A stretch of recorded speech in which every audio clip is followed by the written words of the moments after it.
एका गावाजवळ जंगलात रामू नावाचा गरीब लाकूडतोड्या राहत होता. रोज तो जंगलात जाऊन लाकूड तोडायचा आणि ते विकून आपला संसार चालवायचा. रामू फार प्रामाणिक आणि कष्टाळू होता. एक दिवस तो नदीकाठी झाड तोडत असताना त्याची कुऱ्हाड घसरून नदीत पडली. रामू फार दुःखी झाला. नदी खूप खोल होती. त्याला पोहता येत नव्हते. तो काठावर बसून रडू लागला. तेवढ्यात नदीदेवता प्रकट झाली. तिने विचारले, रामू, तू का रडतोयस? रामू म्हणाला, देवी, माझी लोखंडाची कुऱ्हाड नदीत पडली.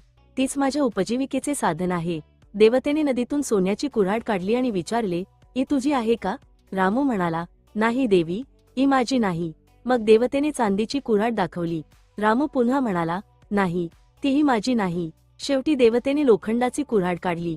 रामू आनंदाने म्हणाला, हो देवी, हीच माझी आहे. रामूच्या प्रामाणिकपणाने देवता खूप खुश झाली. तिने त्याला तीनही कुऱ्हाडी बक्षीस म्हणून दिल्या. रामू आनंदाने घरी परतला आणि सुखाने जगू लागला. बोध: प्रामाणिकपणाला नेहमीच फळ मिळते.